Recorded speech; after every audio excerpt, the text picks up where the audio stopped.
আসসালামু আলাইকুম। নিশ্চয়ই সবাই অনেক ভালো আছেন। তো কার্লো আনচেলত্তিকে তো বরখাস্ত করা হচ্ছে, এটা মোটামুটি সবাই শিওর। কিন্তু কার্লো আনচেলত্তি কোথায় যাবেন, ব্রাজিলে যাবেন না কোথায় যাবেন, এটা তো কেউ শিওর হতে পারছে না, কারণ ব্রাজিল ফেডারেশন এখন সেটা কনফার্ম করতে পারে নাই। তো রিয়াল মাদ্রিদের তো কোচ লাগবে।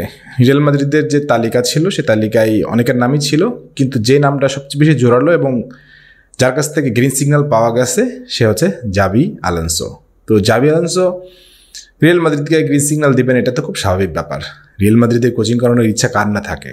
তো এখন বিষয়টা হচ্ছে যে জাভি আলোনসো রিয়াল মাদ্রিদে কোচিং করাবেন, ফ্লোরেন্তিনো পেরেজের সাথে তার কথা হয়েছে, কিন্তু তিনি কিছু শর্ত দিয়েছেন এবং যে শর্তগুলো মানতে গেলে ট্রান্সফার মার্কেটে একটা হিউজ পরিমাণ অ্যামাউন্ট রিয়াল মাদ্রিদের খরচ করতে হবে। এখন কার্লো আনচেলত্তি চলে যাওয়ার পরে জাভি আলোনসো নিশ্চয়ই চাইবেন যে তার টিমকে নিজের মতো করে সাজাইতে, তার নিজের দর্শন দিয়ে সাজাইতে।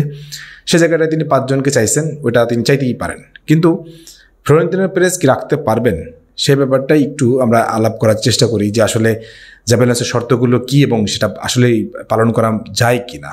জাভি আলোনসো যেটা করতে চাইছেন, তিনি ডিফেন্স লাইনকে একদম শক্ত করতে চাইছেন। তিনি বলছেন যে বায়ার লেভারকুজেনে যে 4 জন ডিফেন্স লাইন নিয়ে তিনি খেলেন সেই 4 জনকে আনতে হবে এবং সেই 4 জনকে আনলে তিনি দুর্দান্ত কিছু রেজাল্ট করে দেখাবেন। তার মধ্যে তিনি সবচেয়ে বেশি চাইছেন হচ্ছে জোনাথন তাকে। তো জোনাথন তা হচ্ছে জার্মান বংশোদ্ভূত খেলোয়াড় এবং জার্মানির একজন খুব ভালো ডিফেন্ডার।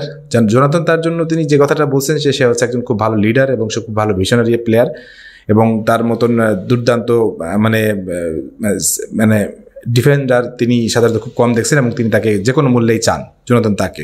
তারপর তিনি চান আলেজান্দ্রো গ্রিমলার্ডোকে, তারপরে জেরেমি ফ্রিম্পংকে এবং তিনি পিয়েরো হিঙ্গাপিকে চান।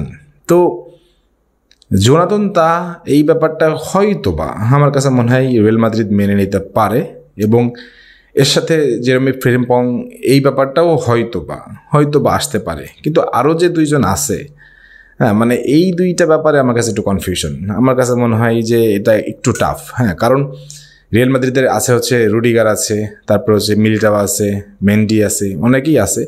তো সেই জায়গাটাই এখন যদি এই খেলোয়াড়গুলোকে ইনক্লুড করতে হয় তাহলে ডেফিনেটলি রিয়াল মাদ্রিদকে ওই খেলোয়াড়গুলোকে ছেড়ে দিতে হবে এবং এই খেলোয়াড়গুলোকে কিনতে হলে যে রিলিজ ক্লজ আছে বা যেই ট্রান্সফার ফি আছে সেগুলো দিলে তাকে রিয়াল মাদ্রিদকে প্রচুর পরিমাণ অর্থ খরচ করতে হবে। আর আমি একটা জিনিস সবসময় দেখছি যে ফ্লোরেন্তিনো পেরেজ টাকা পয়সা খরচের ব্যাপারে মানে খুব বেশি উদার না, একটু কিপটা এবং মানে উনি সবসময় টাকা ঢালেন না। উনি মানে জেদে হয়তো টাকা ঢালেন কিন্তু জেদবিহীন টাকা ঢালেন না। তো জাভি আলোনসোকে নিতে গেলে এই 4 জনকে নিতে বলছেন, উনি মাস্ট নিতেই হবে। এখন এই 4 জনের মধ্যে যদি আমি যদি ধরে নিই জোনাথন তা এবং হচ্ছে ফ্রিম্পংকে যদি নেই, তাও একটা জিনিস হইতে পারে, সম্ভাবনা তৈরি হয়।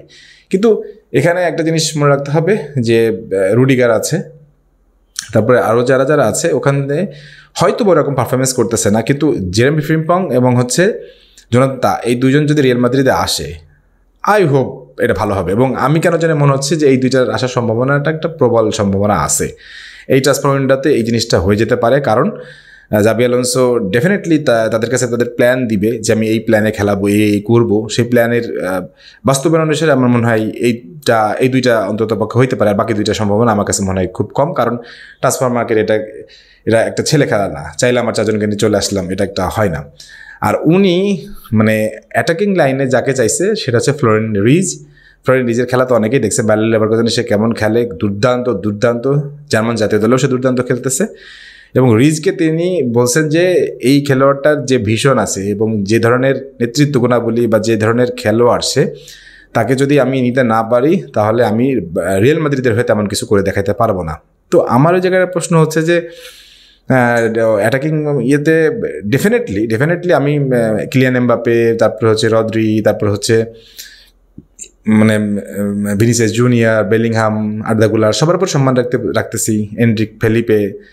বাট আই জাস্ট থিঙ্ক যে Florian Wirtz has something. Florian Wirtz যদি আসে, ট্রাস্ট মি, একদম প্রপার নাম্বার 9 এবং রিয়াল মাদ্রিদের সাথে তার যাই।